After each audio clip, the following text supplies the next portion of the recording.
Imagine this. You've just checked into a charming, rustic Airbnb in Nashville, Tennessee. You're excited for a weekend of music, good food, and southern hospitality. The house is old, full of character, with creaky wooden floors and a cozy, lived-in feel. Your host, a friendly, welcoming guy, shows you around and gives you the keys. Everything seems perfect. You unpack your bags, settle into your room, and get ready for a peaceful night's sleep. But as you lie in bed, the silence of the old house is broken by a faint, rhythmic sound. A soft knocking, almost like a muffled tapping. It seems to be coming from directly beneath you, under the floorboards. It's unsettling, but you tell yourself, it's just the quirks of an old house. Maybe it's the pipes, or the house settling. You eventually drift off to sleep, dismissing the strange noise. The next morning, you mention the knocking to your host over a cup of coffee. You ask, "Hey, I heard some strange knocking under my room last night. Is everything okay with the plumbing?" A host smiles, a wide, reassuring smile, and says, "Oh, don't you worry about that. It's just the old plumbing. This house has a mind of its own sometimes." His casual dismissal puts you at ease. You think, okay, he's the owner. He knows the house. You decide to forget about it and enjoy your day exploring Nashville. That night, you come back, tired from a day of sightseeing. You fall into bed, hoping for a deep, uninterrupted sleep. But it starts again. Tap, tap, tap, tap. This time, it feels a little closer, a little more deliberate. It's not the random clanking of pipes you'd expect. It's a steady, rhythmic knock. An unease starts to creep into the back of your mind. You try to rationalize it again. It's an old house.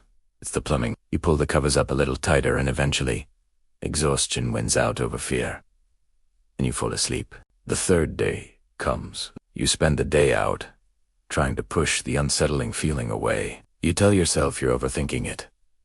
It's your last night here, and you want to enjoy it. You return to the house late in the evening. As you walk down the hallway towards your room, you pass a door you hadn't paid much attention to before. It's a heavy, wooden door, and a small brass sign on it reads basement. It's locked, with a large, old-fashioned deadbolt firmly in place. Your host had mentioned the basement was just for storage and was off limits. You head to your room, get ready for bed, and try to read a book to calm your nerves. The house is quiet.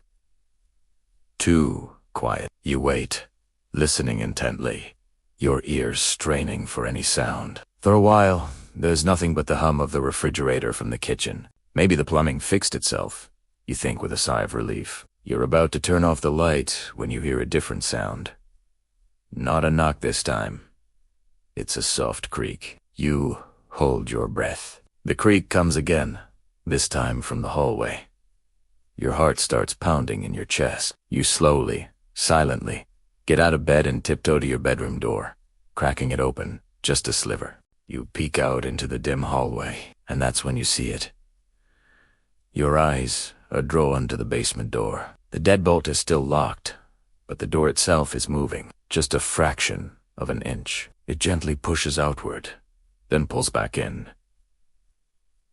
as if someone or something on the other side is testing it, pushing against it, trying to get out. A wave of pure terror washes over you. The host's words echo in your mind. It's just the old plumbing. But plumbing doesn't push on doors. This isn't the house settling. This is something else. This is someone else. The door moves again, a slight, silent push from within. You realize with dawning horror that the knocking you heard wasn't coming from pipes under the floor. It was coming from the basement, directly under your room. Your mind races. Every horror movie you've ever seen flashes. Before your eyes, you back away from your door, grab your phone and your keys, and as quietly as you can, you slip out of the house. You don't even bother to pack. You get in your car and drive until you're a few blocks away, your hands shaking so badly you can barely grip the steering wheel. Then, you call the police. You explain the knocking, the host's strange dismissal, and the basement door moving from the inside. At first, the dispatcher seems skeptical, but you insist. You know what you saw. The police agree to do a wellness check. They arrive at the house and, after some convincing, get the host to open the basement door. What they found down there was more terrifying than any ghost story. It wasn't plumbing. It wasn't the house settling. It was a man. He had been living in a small, hidden crawl space beneath the floorboards of your room. He had set up a small, makeshift living area in the dark, damp space. The knocking you heard, that was him, moving around, perhaps accidentally bumping against the floor joists right beneath your bed. But the most chilling discovery was yet to come. The police found a small opening he had made a vent that led directly up into your bedroom, positioned perfectly so he could watch guests as they slept. He had been there the whole time, watching, listening. Just a few feet below you. The friendly host claimed he had no idea the man was down there. But the question lingers. How could he not know? The soft knocking in the night, the moving door, it all points to a secret hidden beneath the charming facade of that Nashville house. You realize you weren't just a guest. You were an unwilling participant in a terrifying real-life horror show. You were sleeping on a stage with a secret audience member hidden just out of sight. That night, you didn't just escape a creepy house. You escaped a nightmare you didn't even know you were living in. It just goes to show, sometimes the most terrifying monsters are the ones you can't see, living right under your feet. Thanks for watching, everyone. If you found this story as chilling as I did, make sure to hit that like button and subscribe for more true tales of terror. Stay safe out there, and always trust your gut. Have you ever stayed in an Airbnb and felt like you weren't quite alone? You know that feeling when you hear a floorboard creak in the middle of the night, or you could swear you left your keys on the counter, but now they're on the table. You usually just brush it off, right? It's an old house. You're just being forgetful. But what if it wasn't just your imagination? What if someone else was there, watching you, silently, from just beyond your sight? Today, we're heading down to the beautiful, historic city of New Orleans, Louisiana. A city known for its vibrant music, delicious food, and a rich history steeped in ghost stories and mysterious legends. But the story we're about to uncover isn't an old legend whispered among tour guides. This is a modern-day tale of terror that happened in a place you might have stayed in yourself. It's the story of the guest who checked out, but never truly left. Our story begins with a man named Mark, a new Airbnb host, excited to start his business in the heart of the French Quarter. He'd just bought a charming, shotgun-style house, one of those long, narrow homes with a lot of character and, as he would soon discover, a lot of secrets. He listed it online, and the bookings started rolling in.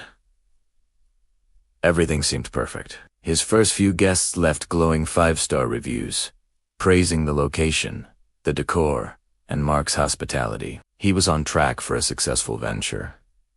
But then, things started to get weird.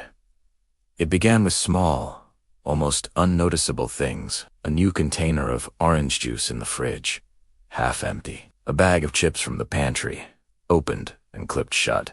Mark initially chalked it up to his own forgetfulness. Maybe he'd grabbed a snack late at night and didn't remember. He was juggling a lot, getting this new business off the ground. It was easy to lose track of little details, but the odd occurrences kept happening, and they started to become more significant. He'd stocked the kitchen with fresh supplies for the next guest, only to find some of them missing a day later, even before the new guest had checked in. A box of cereal would be gone. A couple of sodas from the fridge would vanish. He started to question his sanity. Was he sleepwalking? Was he so stressed that he was doing things and completely forgetting about them? He even started leaving little notes for himself, trying to keep a meticulous inventory of the pantry, but the numbers never added up. The food kept disappearing. That's when a chilling thought began to creep into his mind. Maybe it wasn't he, alone in the house. One weekend, between guests, Mark decided to stay at the property himself, to do some deep cleaning and maintenance. He was tidying up the kitchen when he noticed something on the floor near the pantry.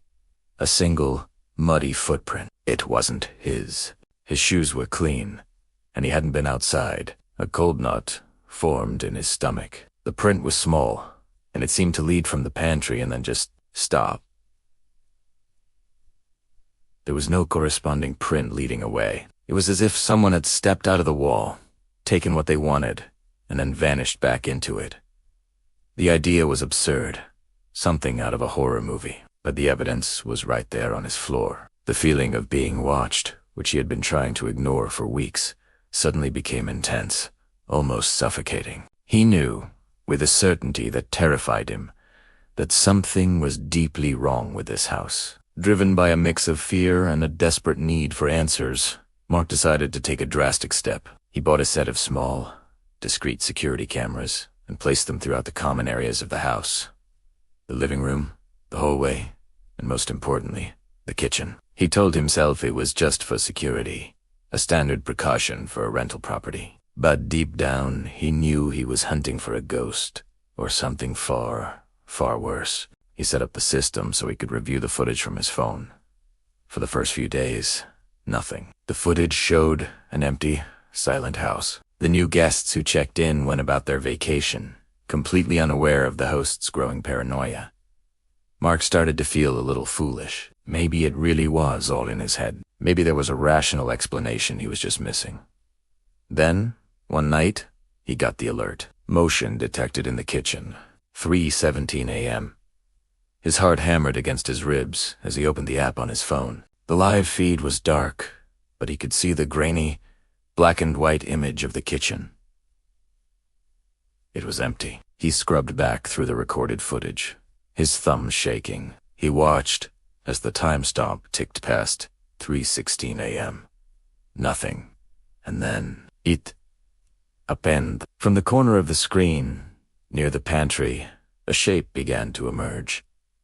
It wasn't a person walking into the frame. It was more like a shadow detaching itself from the other shadows. It was a dark, slender figure, moving with a slow, deliberate grace. The figure glided to the refrigerator, the door opening with a faint glow that briefly illuminated a gaunt face and matted hair. The person grabbed a carton of milk and a Tupperware container, then moved to the pantry, their movements swift and silent, like a creature of the night. After a few moments, the figure retreated, not toward a door, but back toward the wall it came from, melting back into the darkness.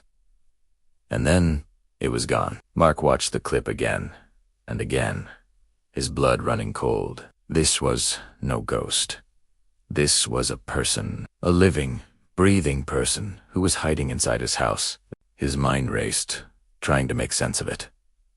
Who was it? How did they get in? And most terrifyingly, where were they hiding? He scanned through his booking records, his mind latching onto a single, chilling possibility. There was a guest, a woman who had stayed a few weeks prior. Her stay had been uneventful, but he remembered she was very quiet and kept to herself. Her checkout day had come and gone. He'd gone in to clean. The place was tidy, and her key was left on the counter. He had assumed she had left like any other guest. But now, looking at the shadowy figure on his phone screen, a horrifying realization dawned on him. The woman from weeks ago, she had checked out, but she had never left the property. She had found a way to... The next morning, with the current guest safely out of the house for the day, Mark called the police. He felt almost crazy trying to explain the situation. There's someone living in my walls. He showed them the video footage. The officers, initially skeptical, grew grim-faced as they watched the shadowy figure raid the kitchen. They began a systematic search of the old New Orleans house. They checked every room, every closet, every possible hiding spot. They found nothing. The house was full of the strange nooks and crannies, common in old architecture, but none seemed large enough to conceal a person. Just as they were about to give up, one of the officers noticed something odd about the pantry. It was a deep walk-in pantry, and one of the back walls seemed off.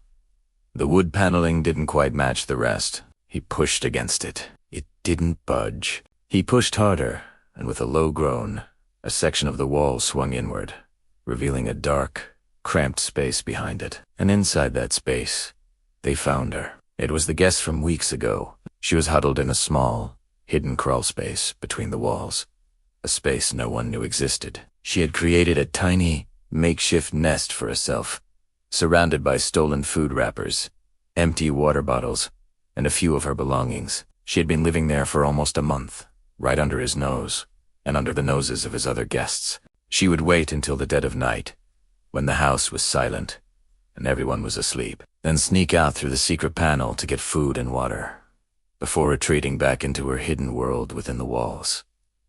She was disoriented and malnourished, but physically unharmed. The police took her into custody, and she was later given psychiatric help. She had apparently fallen on hard times and, with nowhere else to go, had decided to make the Airbnb her permanent, secret home. Mark was profoundly shaken. The thought of this woman living just inches away from his guests, listening to their conversations, watching them sleep, was the stuff of nightmares. He sold the house not long after. He couldn't shake the feeling of violation, the knowledge of the secret that his walls had held. This story serves as a chilling reminder that sometimes the scariest monsters aren't ghosts or demons, but real people, driven by desperation to do unimaginable things. It makes you wonder, the next time you hear a strange noise in a rental home, what might really be going bump in the night. Thank you so much for joining me on this deep dive into one of the most unsettling Airbnb stories I've ever come across. If you found this as creepy as I did, make sure to hit that like button and subscribe for more tales of the strange and unexplained. Let me know in the comments below what you would do if you found someone living in your walls. Stay safe out there,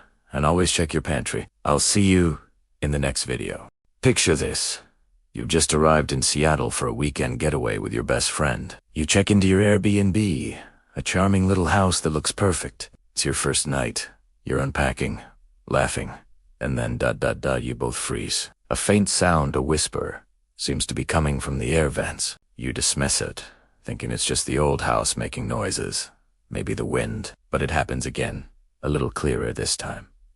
A soft, whispering voice. Curiosity gets the better of you. You pull out your phone and start recording, holding it up to the vent. You listen back, turning the volume all the way up. Your blood runs cold. The whisper isn't random noise. It's a voice, and it's saying your names. Over and over. Sarah, Jessica, double quotes. How could anyone possibly know your names? You're completely freaked out, but you try to rationalize it. Maybe you're just tired from the travel. Maybe you're imagining it. The next morning, you message the host. You explain what happened, trying to sound calm, asking if maybe there's an issue with the heating system or if the vents are connected to a neighbor's place. The host's reply is quick and dismissive. Oh, don't worry about that. It's just an old house. The sounds you're hearing are just the house settling. The house settling. Since when does a house settle by whispering your names? This answer doesn't sit right with either of you. It feels too easy to rehearse. The unease turns into annoying suspicion. You decide you can't stay another night. The vibe is just too creepy. You pack your bags. Your getaway officially ruined. But before you leave, you know you have to check. Something is telling you to look in the attic, the one place you hadn't gone near. Hesitantly, you pull down the attic stairs and climb up, your phone's flashlight cutting through the dusty darkness. You scan the space, your heart pounding, and that's when you see it. Tucked away near the main air duct, almost hidden behind some old insulation, is a small, black speaker. A thin wire snakes from the speaker and disappears deep into the ventilation system, running through the very ductus that lead to your bedroom. It wasn't the house settling. It was the host. They had been listening, and they had been talking to you through a hidden speaker system. The realization hits you like a ton of bricks. You were being watched, toyed with. You grab your stuff and get out of there as fast as you can, not even bothering to look back. You report the host to the platform immediately, but the feeling of being violated, of having your privacy so completely invaded, sticks with you long after you've left Seattle. It's a chilling reminder that sometimes the biggest danger isn't a ghost, but the person who holds the keys. What would you have done in that situation? It's a truly terrifying thought. Thanks so much for watching and sticking with this crazy story. If you have any creepy travel stories of your own, I'd love to hear them in the comments below. Don't forget to hit that like button and subscribe for more content just like this. Stay safe out there, and I'll see you in the next one. Ever wonder what secrets the walls of old buildings hold? For one artist in Boston, the answer was far more chilling than she could have ever imagined. Let's talk about the legend of the smiling portrait. Our story begins with Sarah, a painter with a love for all things vintage. She found the perfect place to live and work. A sprawling loft in a historic brick building in one of Boston's oldest neighborhoods. The space was everything. She dreamed of high ceilings, large windows bathing the room in natural light, and exposed brick walls that whispered tales of a bygone era. It had character. It had history. And hanging on the wall directly above her bed was a peculiar painting, left behind by a previous tenant. It was a portrait of a woman from what looked like the early 20th century. Her hair was elegantly pinned up, and she wore a high-collared, lace dress, but it was her expression that captivated Sarah.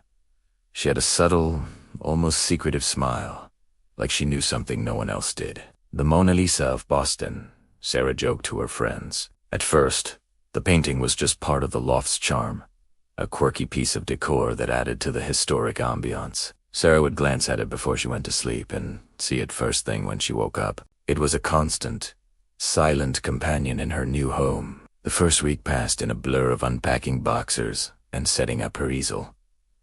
The loft started to feel like hers, but then, one Monday morning, something felt off. As she lay in bed, her eyes drifted up to the portrait. The woman's smile, it seemed a little different. Wider, maybe.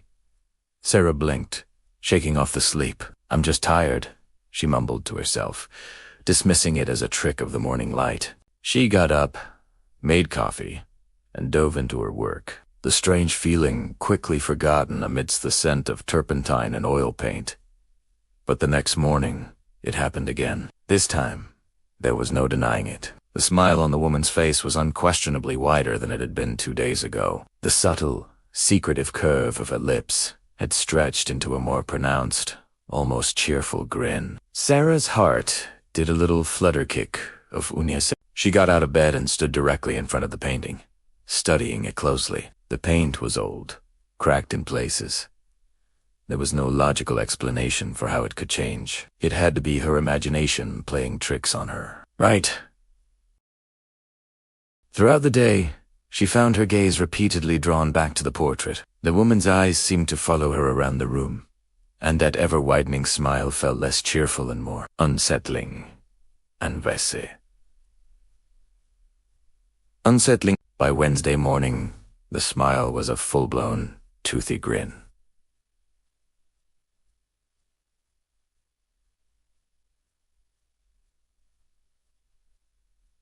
It was unnerving. The woman in the painting looked ecstatic, but her joy felt sinister, almost mocking. Sarah's logical mind raced for an explanation.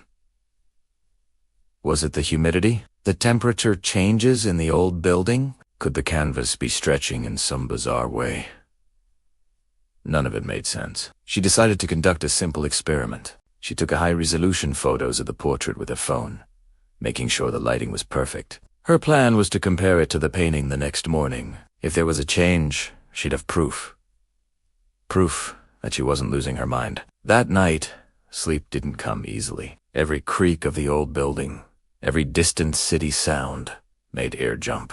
She kept picturing that smiling face, imagining it stretching even wider in the darkness. When morning finally came, she snatched her phone from the nightstand before her eyes were even fully open. She pulled up yesterday's photo and then, with trembling hands, slowly looked up at the wall.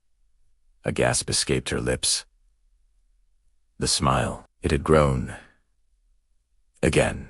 Now it was a wide, grotesque crescent that stretched almost ear to ear, distorting the woman's once elegant features into a nightmarish caricature. The painted eyes seemed to glint with a malevolent glee. It wasn't a trick of the light.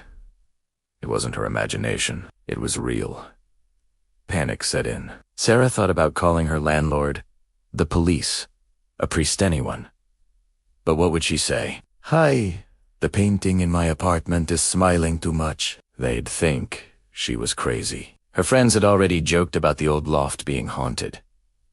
Maybe it was a prank. One of her friends, maybe her mischievous brother, could have a key. They could be sneaking in at night, swapping the painting with slightly altered copies. It was an elaborate, cruel joke, but it was more believable than a shape-shifting painting. Fueled by a mix of anger and fear, she decided to confront the source of her terror head-on. She grabbed a step stool, her hands shaking so much she could barely climb it. She was going to take the painting down, inspect it, and prove this was all just a stupid prank. With a grunt, she lifted the heavy wooden frame off the hook. It was heavier than she expected, solid and old. She turned it over in her hands, looking for any signs of tampering, a hidden mechanism, anything. But it was just a normal, albeit very creepy, old painting. She set it down on the floor, its grinning face now staring up at the ceiling, and then she looked at the wall where it had hung, her breath caught in her throat. In the center of the dusty, faded patch of wallpaper was a small, perfectly round hole, about the size of a quarter. It was dark, almost a perfect black circle against the pale wall. Curiosity momentarily overpowered her fear. She leaned closer, squinting, trying to see what was inside. And then she saw it, a faint glint of light from within the darkness. It was the unmistakable, circular reflection of a camera lens. A cold dread, colder than any Boston winter, washed over her. The hole was pointed directly at her bed. It had been there the whole time, watching her. Every night. The changing smile on the painting wasn't supernatural. It was a signal, a terrifying, taunting message from whoever was on the other side of that wall, letting her know they were there. The smile grew wider each day because their confidence grew, their sick game escalating with their silent terror. The loft wasn't haunted by a ghost. It was haunted by a living, breathing person. Sarah didn't scream. She didn't even breathe. She backed away slowly, her eyes locked on that dark, unblinking eye in the wall. She grabbed her phone and her keys, and without a backward glance, she ran. She ran out of the loft, down the stairs, and into the street, never once looking back at the historic brick building that held her dream space, and her worst nightmare. The police were called, and an investigation was launched. They found a hidden, cramped space between the walls, accessible from an adjacent, supposedly vacant unit. Inside, they found a chair, empty food wrappers, and recording equipment. The watcher was long gone. They were never identified. Sarah, as you can imagine, never went back. The legend of the smiling portrait became a cautionary tale among Boston artists, a chilling reminder that sometimes the most terrifying monsters are not ghosts in the attic, but the people living right next door. What do you think? Could you live in a place with that much history? Let me know your thoughts in the comments below. And if you enjoyed this story and want to hear more tales from the shadows, make sure to hit that like button and subscribe. Thanks for watching, and stay safe out there. Have you ever stayed somewhere and felt like you weren't alone? Like a pair of unseen eyes were following your every move? Today, we're heading to the Mile High City, Denver, Colorado, for a story that will make the hair on the back of your neck stand up.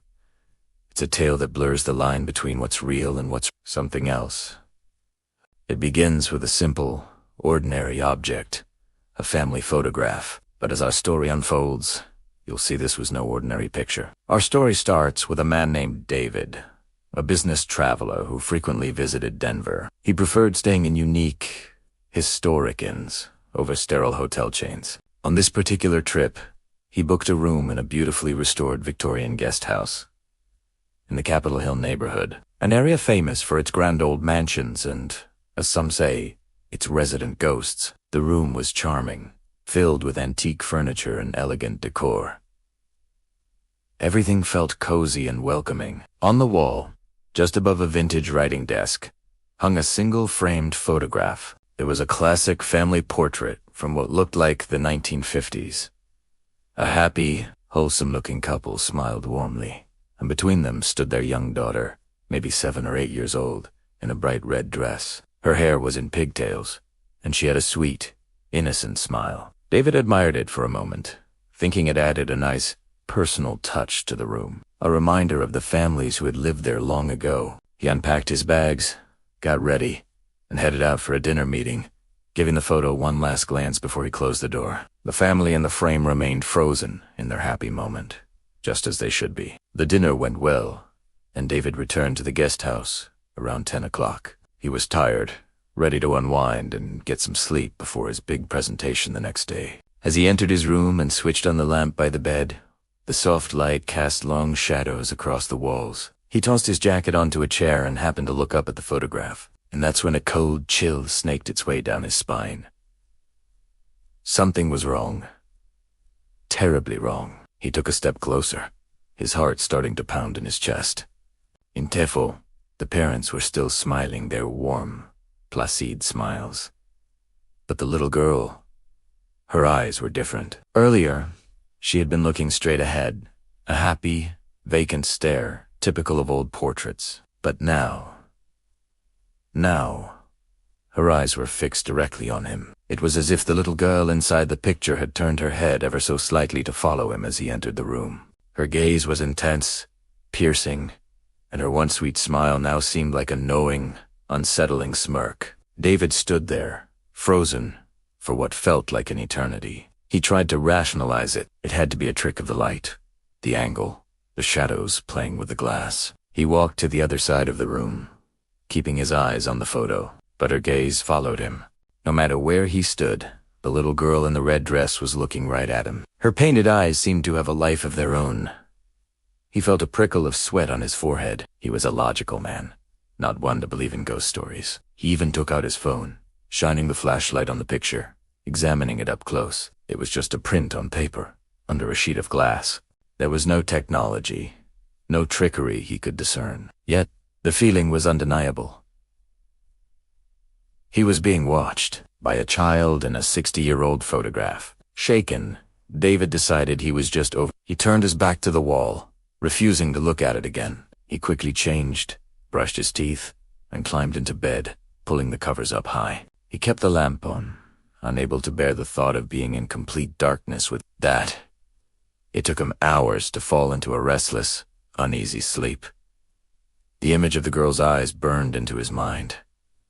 The next morning, David woke up with a start. Sunlight was streaming through the window, chasing away the shadows of the night. For a moment, he felt a wave of relief. It must have all been a bad dream, his imagination running wild in an unfamiliar place. He sat up, stretched, and his eyes immediately shot to the wall where the photograph had been. His blood ran cold. The frame was still hanging there, but it was empty. The glass was shattered, with tiny shards littering the top of the writing desk and the floor below. The photograph itself, the smiling parents, the girl in the red dress was gone. It had simply vanished. Panic began to set in. Did someone break into his room? He checked the lock. It was still bolted from the inside. The window was secure. There was no logical explanation. He scanned the room, his heart hammering against his ribs, and then he saw it. On the polished wood of the writing desk, right in the center of the scattered glass, sat his smartphone. He hadn't left it there. He distinctly remembered putting it on the nightstand before he fell asleep. With a trembling hand, he reached for it. The screen was on, displaying a new notification. It was a voice memo, one he hadn't recorded. His hands were shaking so badly, he could barely press the play button. He held the phone to his ear, his breath caught in his throat. A sound crackled through the speaker first, like static or an old radio. Then, a child's voice, a little girl's voice, whispered, clear as day. It was playful, yet sent a sliver of ice through his veins. The voice said just 5 words. Did you like my picture? David dropped the phone as if it were red hot. He didn't pack. He didn't even grab his jacket. He burst out of the room, fled down the stairs, and ran out of the guest house into the morning light, never once looking back. He never found out what happened to the photo, or who or what the little girl in the red dress was. Some stories don't have a neat ending. Some are just a chilling reminder that when you check into an old room, you might not be the only guest. What do you think happened? Was it an elaborate prank?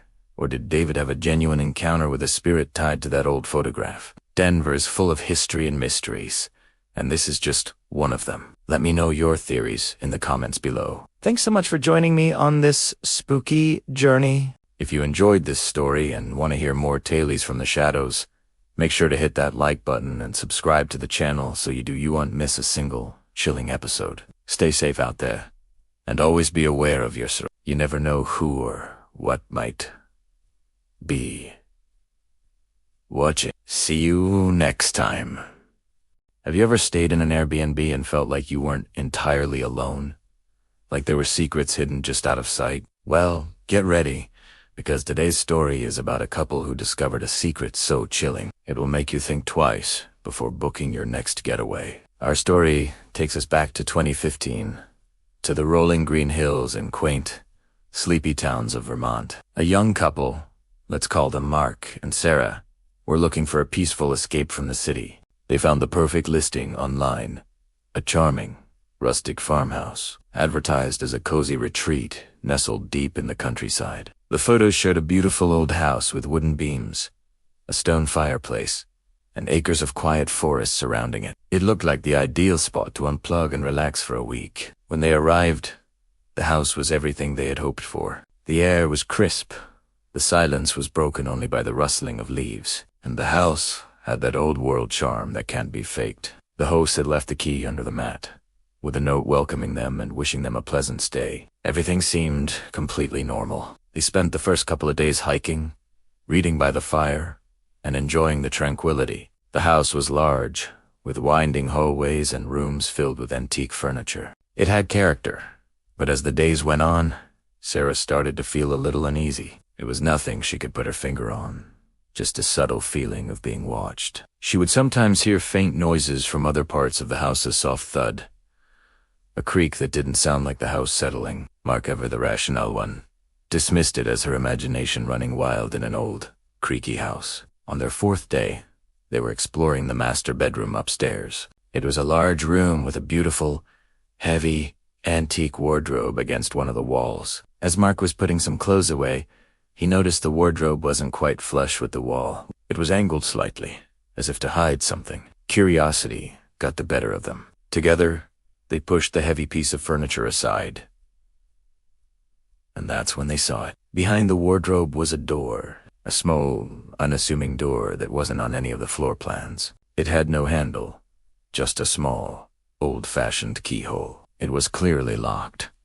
Now, their curiosity was piqued. Why would a door be hidden behind a massive piece of furniture? What was the owner trying to conceal? They searched the bedroom, looking for a key. In a dusty old jewelry box on the dresser, tucked beneath some velvet lining, they found a small, ornate, brass key. Their hearts pounded as they tried it in the lock. It was a perfect fit.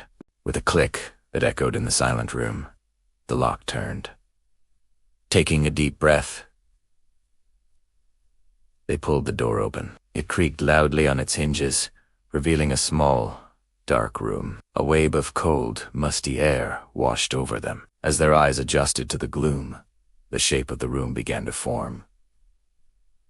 It was a nursery. The air inside was thick with dust that danced in the single beam of light coming from the hallway. The wallpaper was peeling, covered in faded yellow stars and crescent moons. In the center of the room stood a wooden crib, its paint chipped and peeling. A few dusty, forgotten toys were scattered on the floor, a worn teddy bear with a missing eye, a set of wooden blocks. A rocking horse stood silently in the corner, covered in a thin veil of gray dust. Everything in the room looked like it hadn't been touched in decades.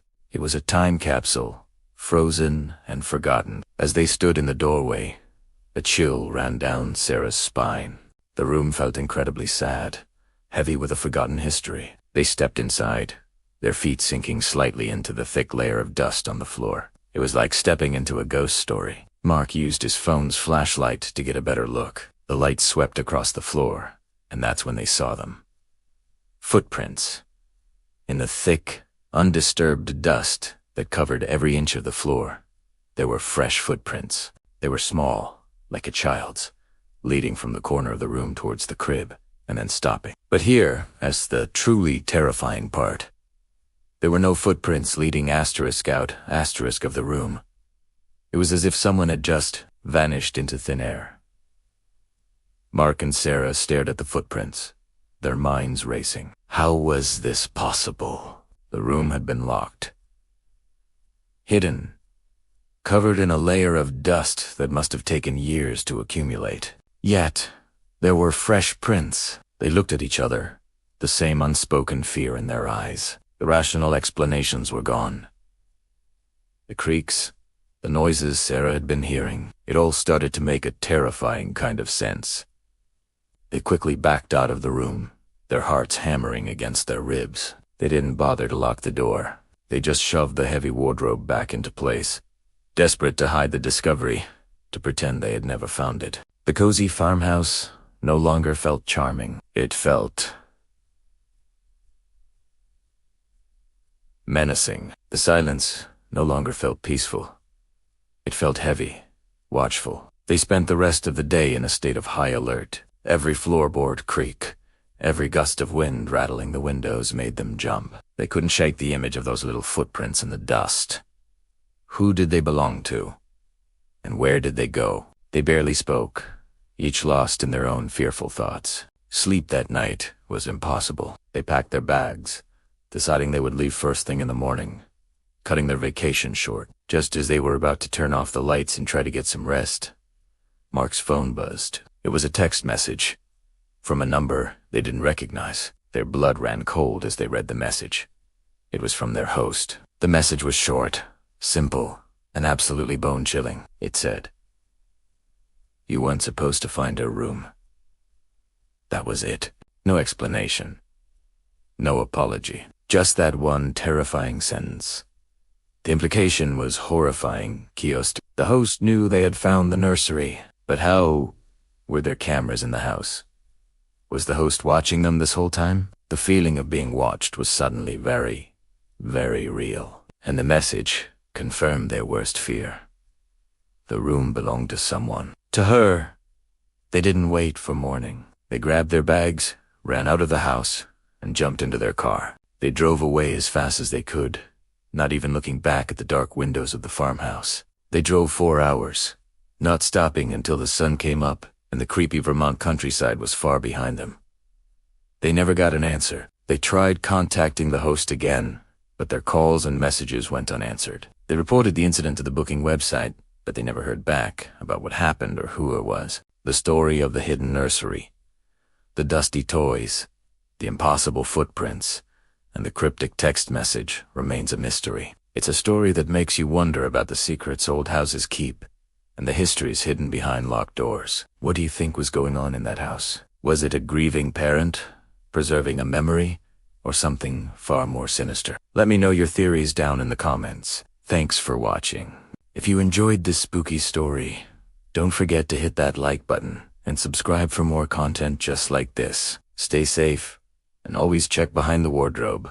Have you ever booked an Airbnb and thought, wow, this is so much better than a hotel? It's got character, it's cozy, maybe it's in a cool neighborhood, but what if that character comes with a side of creepy?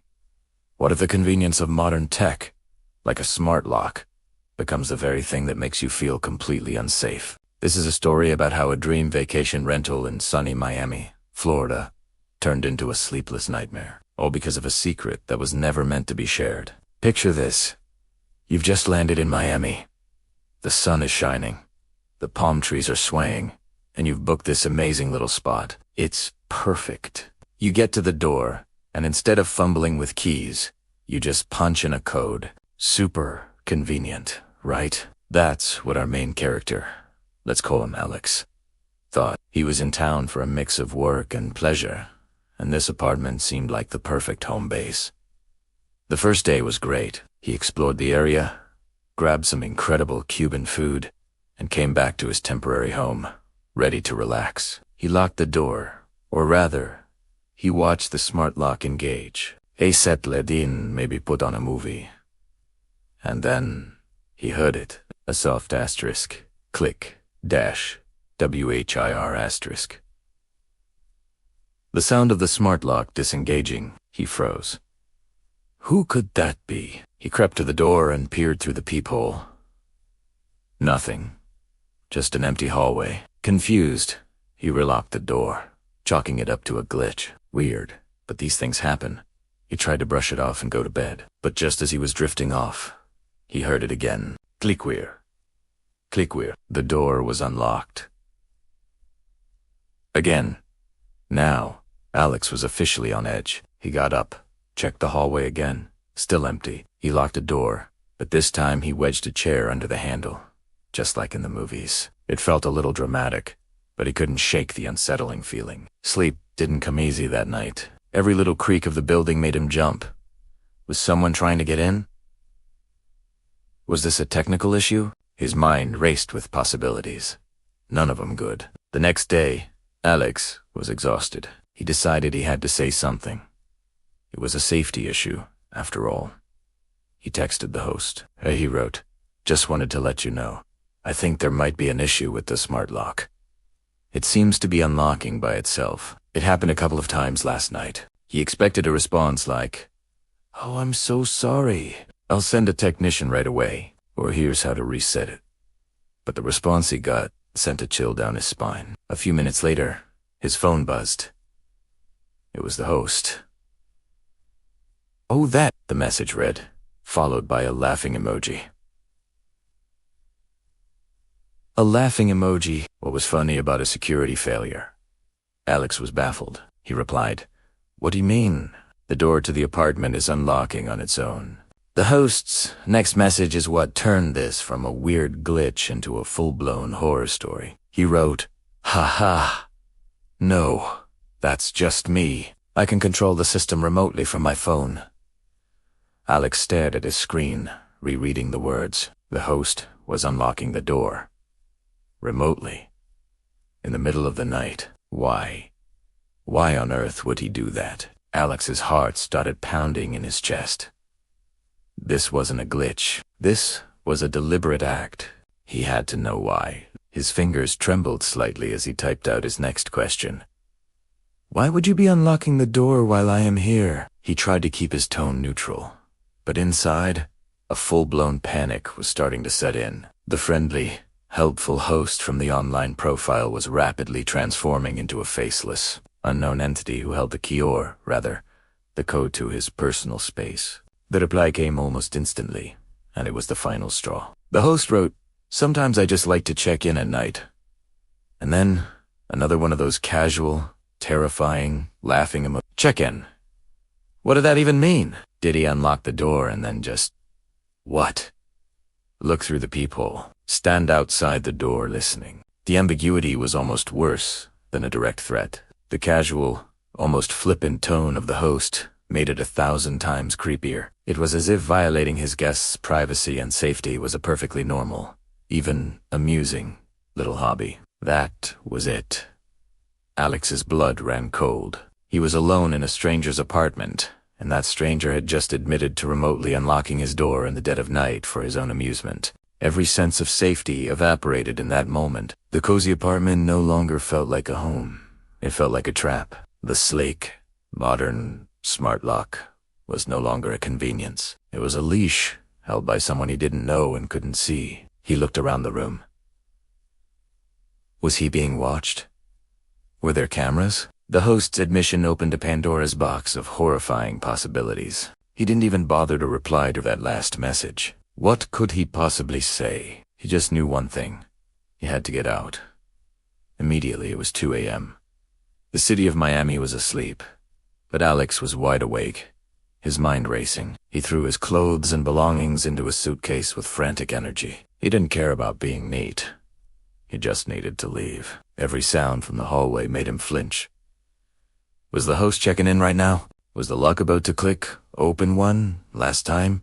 He grabbed his bags, took a deep breath, yanked the chair away from the door, and got out of there as fast as he could. He didn't look back. Standing on the street at 2 a.m. with all his luggage, Alex felt a strange mix of terror and relief. He was homeless in a city he barely knew, but he was safe. He immediately called for a rideshare and found the nearest, most boring, most blessedly anonymous hotel he could find. The kind with old-fashioned key cards. As he finally locked his hotel room door, he felt a wave of security he had realized he'd been missing. This story is a stark reminder that technology is only as trustworthy as the people who control it. Smart homes offer incredible convenience, but they can also create new vulnerabilities we've never had to consider before. Always trust your gut. If something feels off, it probably is. Don't be afraid to leave a situation that makes you feel unsafe, no matter the time or the inconvenience. Your safety is always the #1 priority. What would you have done in this situation? Let me know in the comments below. It's a crazy story, and it really makes you think twice. Thanks so much for watching. If you found this story as unsettling as I did, Please give this video a like and hit that subscribe button for more real-life tales that are stranger than fiction. Stay safe out there, and we'll see you in the next video. Have you ever walked into a room and felt an overwhelming sense of déjà vu? That feeling that you've been there before, even though you know you haven't. For Claire, a weekend trip to Los Angeles turned this familiar feeling into a waking nightmare. She just wanted a simple beachside getaway, a chance to escape the noise and recharge. Scrolling through Airbnb, she found the perfect spot. A cozy little apartment with a stunning view of the Pacific. The photos showed a place that was stylish, clean, and best of all, available. She booked it without a second thought, packed her bags, and hit the road, dreaming of salty air and the sound of crashing waves. The drive was easy, the California sun warming her face. When she finally arrived and punched the code into the lockbox, the door swung open to reveal a space that felt strangely familiar. It wasn't just the layout, which was common for beach apartments. It was the little things. The way the afternoon light hit the scuff mark on the hardwood floor by the sliding glass door. The specific shade of blue on the accent wall in the kitchen. A faint, almost imperceptible scratch on the window pane, shaped like a tiny lightning bolt. Claire shook her head, dismissing. Italiano. She was just tired from the drive. She'd been looking at so many listings online. They were all probably blurring together. She dropped her bags by the door and walked further in, her unease growing with every step. She ran a hand along the cool quartz countertop in the kitchen. She'd always wanted a countertop just like this. She wandered into the bedroom. The bed was positioned exactly how she would have placed it, facing the window to catch the morning sun. It was all a little too perfect, a little too her. Then her eyes landed on the bookshelf. Tucked between an assortment of paperbacks was a worn copy of 100 Years of Solitude, its spine creased in the exact same place as the copy she had gifted her college boyfriend, Leo, years ago. Suddenly, it hit her like a physical blow. This wasn't just any apartment. This was Leo's apartment, the one they had daydreamed about getting together after graduation, the one with the ocean view he had described so many times.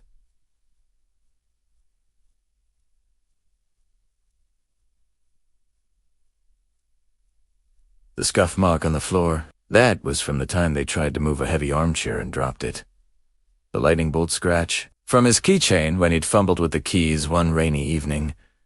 It was all here. Every detail, every memory was rushing back, flooding her senses. But that was impossible. Utterly, completely impossible.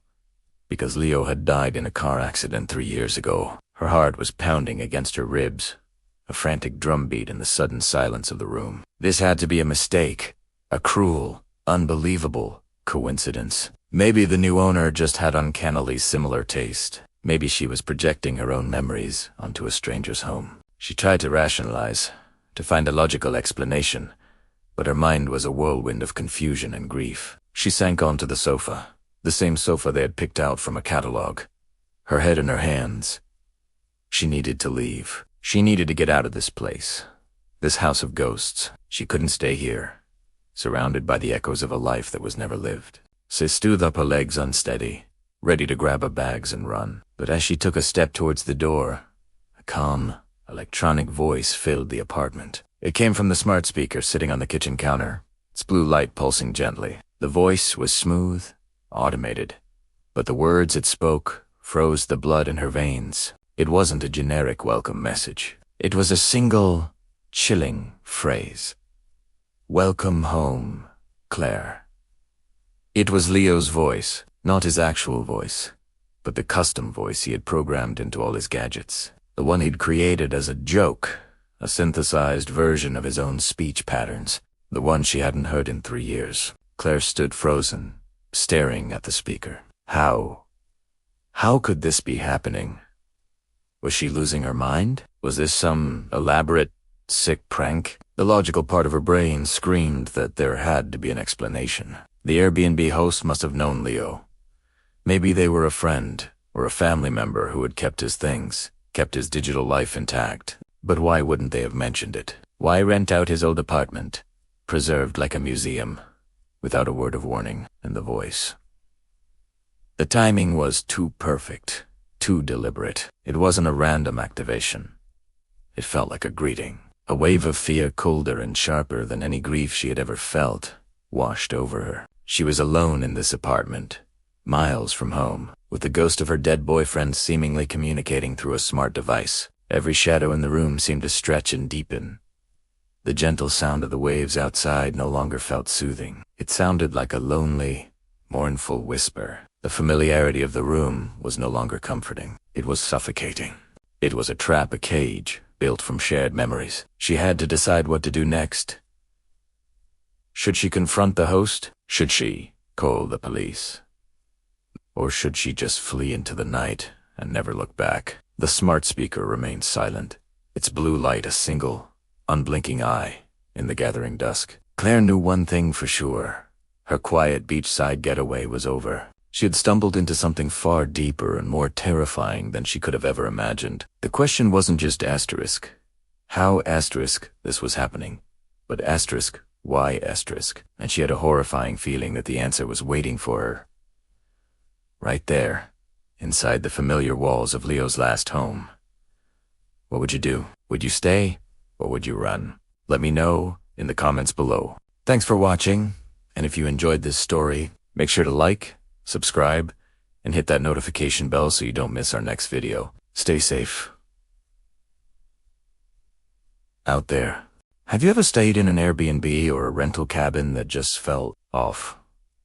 You know, that little voice in the back of your head telling you something isn't right? Well, get ready for a story that'll make you think twice before booking your next getaway. This tale comes from Montana, back in 2020, and it's one that still sends a shiver down my spine. Imagine this. You've planned the perfect rustic retreat, a cozy cabin nestled in the woods, far from the noise of the city. You check in, and the host, a bit of an eccentric type, points out some unusual decor. Dotted around the house are several life-sized mannequins. There for art, he says with a shrug, as if it's the most normal thing in the world. You're a little creeped out, sure, but you brush it off. It's just part of the quirky charm. Right, you tell yourself they're just plastic and fiberglass, nothing more. So, you settle in for the night. The sun goes down, and the woods outside become a wall of impenetrable darkness. The only sounds are the wind whistling through the pines and the occasional creak of the old cabin. You try to relax, maybe read a book or watch a movie, but you can't shake the feeling that you're being watched. Your eyes keep darting towards the corner of the room where one particular mannequin stands, a female figure dressed in a vintage dress. Its painted-on eyes seem to follow you everywhere. You decide to turn in, hoping sleep will chase away the unease. You double-check the locks, pull the curtains tight, and climb into bed. But as you lie there in the quiet darkness, your heart starts to pound. You remember exactly where that mannequin was standing when you first arrived. It was by the bookshelf, a good 10 feet from your bed. But now, as your eyes adjust to the dim moonlight filtering through the window, you swear it's closer. Maybe only by a foot or two, but definitely closer. You try to rationalize it. It's just my mind playing tricks on me, you whisper to yourself. The host must have moved it while I was out. But you know you haven't left the cabin since you got back. You force your eyes shut, telling yourself it's just the strange shadows and the unsettling atmosphere getting to you. You pull the blankets up to your chin, and eventually, against your better judgment, you drift into a restless sleep, plagued by nightmares of painted smiles and unblinking eyes. The next morning, you wake up with a jolt. Sunlight is streaming into the room, and for a moment, everything feels normal. The birds are singing. The fear from the night before feels distant, like a bad dream. You sit up, stretch, and your eyes immediately scan the room. The bookshelf. The corner where the mannequin stood. It's empty. The mannequin is gone. A cold dread washes over you. Your heart hammers against your ribs. It's gone. It wasn't just a dream. You frantically look around the cabin. The other mannequins are still in their places, silent and motionless, but the one from your bedroom has vanished without a trace. You try to tell yourself the host must have come in early and taken it. That has to be the explanation. But then, you see it. Leading from the space where the mannequin once stood, across the wooden floor, are footprints. Wet footprints. They are small, almost delicate, the size of a woman's bare feet. They create a clear path, leading directly from the side of your bed, across the living room, and stopping right in front of the back door. Your blood runs cold. You slowly approach the door, your hand trembling as you reach for the handle. You didn't use the back door. You know you didn't. The footprints stop right at the threshold. There are no signs of forced entry, no broken locks. It's as if someone, or something, simply walked out into the woods. The wetness of the prints suggests it happened recently, maybe just before you woke up. But where did the water come from? It hadn't rained. Was it dew from the morning grass? Or something else? The host had said they were for art? But what kind of art moves on its own? What kind of art leaves wet footprints behind as it disappears into the forest? You don't stick around to find out. You grab your things in a panic, not even bothering to pack properly. You just need to get out. You run to your car, your mind racing. Was the host lying? Was it a sick prank? Or was it something far, far worse? Was someone hiding in the house all night, moving the mannequin to terrorize you? Or was the mannequin itself not what it seemed? As you speed away from that cabin, you can't shake the image of those wet footprints. You never find out what really happened. You leave a frantic, terrified review, but who would believe you? It sounds like something out of a horror movie, but you know what you saw. You know that for one terrifying night, you are not alone in that cabin, and you know that one of the art pieces got up and walked away. This story serves as a chilling reminder. When you're staying in an unfamiliar place, you never truly know what secrets the walls hold. And sometimes, the most terrifying things are the ones hiding in plain sight, pretending to be nothing more than a harmless decoration. So the next time you see a mannequin in a window or a quiet corner, maybe take a second look. Make sure it's exactly where you remember it being. You never know when art might decide to come to life. What would you have done in that situation? Would you have confronted the mannequin? Or run for the hills like this guest did? Let me know your thoughts down in the comments. I read every single one of them. And if you enjoyed this story and want more creepy tales that will keep you up at night, make sure to hit that like button and subscribe to the channel. Ring the notification bell so you don't miss the next video. Thanks for watching, and stay safe out there. Have you ever checked into a hotel or an Airbnb and felt like you were being watched? It's a primal, unsettling feeling. One that most of us dismiss as paranoia. But what if that feeling was real?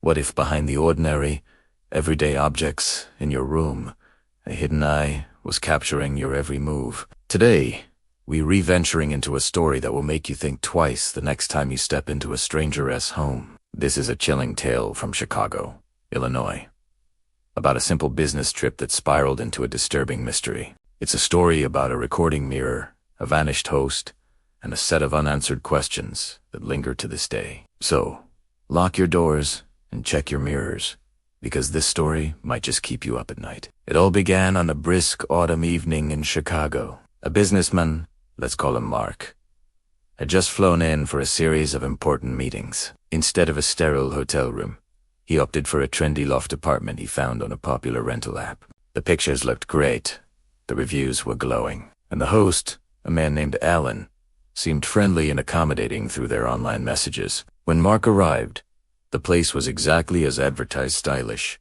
clean, and modern. Alan wasn't there to greet him, having left a key in a lockbox with simple instructions. Everything seemed perfect. Mark unpacked his suitcase, laid out his suit for the next day, and decided to take a hot shower to wash off the fatigue of his travels. As the bathroom filled with steam, Mark stepped out of the shower, feeling refreshed and ready to relax. He walked over to the large, sleek mirror above the sink to shave. As he wiped away the condensation with the back of his hand, something caught his eye. In the bottom right-hand corner of the mirror, almost perfectly camouflaged against the dark frame, was a tiny, faint, pulsing red light. At first, he thought it was just a strange reflection, a trick of the light playing on the steamy glass. He wiped the spot again, leaning in closer. The light was still there, blinking steadily, rhythmically. A cold knot of dread began to form in his stomach. That wasn't a reflection. It looked exactly like the recording indicator on a camera. His heart started to pound. Was he just being paranoid? Maybe it was some sort of sensor for an anti-fog feature or a smart mirror. He tried to rationalize it, to find a logical explanation. But the feeling of being watched, that initial unease he'd felt earlier, came rushing back with a vengeance. He tapped the corner of the mirror. It felt solid. He looked around the edges, searching for a brand name, a model number, anything that could explain the mysterious light. He found nothing. Every instinct in his body was screaming that something was wrong. This wasn't a feature, it was a violation. Someone was watching him. Driven by a mix of fear and anger, Mark decided he had to know for sure. He grabbed a multi-tool from his luggage and began to carefully pry at the edges of the mirror. It was mounted flush against the wall, but he managed to find a small gap. With a bit of effort, the adhesive began to give way. The mirror slowly, painstakingly, started to pull away from the drywall. As it came loose, he held his breath, his hands trembling slightly. And there it was. His worst fears were confirmed. Tucked into a small, crudely carved-out hole in the wall behind the mirror was a tiny, sophisticated pinhole camera. The lens was aimed directly at the shower. The small red light blinked back at him, an unapologetic confirmation of his violation. The camera was wired through the wall, connected to a small recording device hidden deeper within the cavity. A wave of nausea washed over him. How long had this been here? How many other guests had used this shower? Dice bathroom, completely unaware that their most private moments were being recorded. He felt disgusted, violated, and furious. This wasn't just some creepy prank. It was a serious crime. His mind raced. He immediately got dressed, his hands fumbling with his clothes. He knew he couldn't stay there another second. He grabbed his phone, took several pictures and a short video of the camera, the wiring, and the hole in the wall. This was his evidence. Without a second thought, Mark packed his bags in a frantic rush, throwing his belongings into his suitcase. He didn't care about being neat. He just needed to get out. Every shadow in the apartment now seemed menacing. Every creak of the floorboards made him jump. Was the host watching him right now on a live feed? Did he know that his secret had been discovered? The thought sent a shiver down his spine. Mark grabbed his belongings, left the key on the counter, and fled the apartment, not even bothering to lock the door behind him. He ran down the stairs and out onto the cold Chicago street, hailing the first taxi he saw. He checked into a generic chain hotel across town, but he knew he wouldn't be getting any sleep that night. The very next morning, Mark went straight to the Chicago Police Department. He filed a detailed report, his voice shaking as he recounted the events of the previous night. He showed them the photos and video he had taken on his phone. The officers listened intently, their expressions growing more serious with each detail. This was a clear-cut case of illegal surveillance, a gross invasion of privacy. They assured him they would launch a full investigation immediately. They took his statement, got the address of the rental, and the name of the host, Alan. Mark also reported the incident to the rental platform, which immediately suspended the listing and launched its own internal investigation. Mark felt a small sense of relief. The wheels of justice were in motion. The creepy hosts would be held accountable, but the story was far from over. Police obtained a warrant and went to the apartment that same day. They found the mirror detached from the wall, just as Mark had left it. But the camera and the recording device were gone. The hole in the wall was empty. The entire setup had been scrubbed clean, leaving no trace except for the cavity in the drywall. It was clear that someone had come back after Mark left and removed all the evidence. And what about Alan, the host? When police ran his name, they discovered he had no criminal record. They tried to contact him using the information from the rental platform, but his phone number was disconnected. They went to the address listed as his primary residence, but the people living there had never heard of him. It was a dead end. Here's where the story takes an even more bizarre and unsettling turn. The police discovered that the apartment Mark had stayed in was not actually owned by Alan. The real owner was an elderly woman who lived out of Staten had hired a property management company to rent out her loft, and this company had no record of anyone named Alan working for them or being associated with the property. It seemed Alan was a ghost, a fake identity created for the sole purpose of renting out this specific apartment and, presumably, preying on its guests. He had used stolen information to create the profile, a digital phantom who had simply vanished. The same night Mark filed the police report, Alan disappeared. His rental profile was deleted, not just suspended. His digital footprint, which was already minimal, was completely erased. It was as if he had never existed. Investigators were left with nothing. No real name, no viable address, no fingerprints from the scene, and no suspect. The trail went cold almost as soon as it began, and Mark, the businessman, was left shaken, with a deeply disturbing knowledge that someone had watched him, recorded him, and then vanished into thin air, taking the evidence and his identity with him. What happened to Alan? Was that even his real name? Was he a lone predator, or part of a larger, more organized ring? How many other properties did he have rigged like this? And most chillingly, what did he do with the recordings? These are questions that, to this day, have no answers. The case of the Chicago recording mirror remains open but inactive, a chilling footnote in the city's crime files. It serves as a terrifying reminder of the hidden dangers that can lurk in the modern world of the sharing economy. We place our trust in strangers, in profiles, in reviews, hoping for the best. But sometimes, behind a friendly bio and a 5-star rating, a much darker reality can be hiding, just like a tiny camera hidden behind a bathroom mirror. Thank you so much for joining me on this deep dive into a truly unsettling story. It's a stark reminder to always be aware of your surroundings, even in places that seem safe. If you found this story as chilling as I did, please hit that like button and subscribe to the channel for more mysteries and strange tales. Don't forget to click the notification bell so you never miss an upload. Stay safe out there, and always check your mirrors.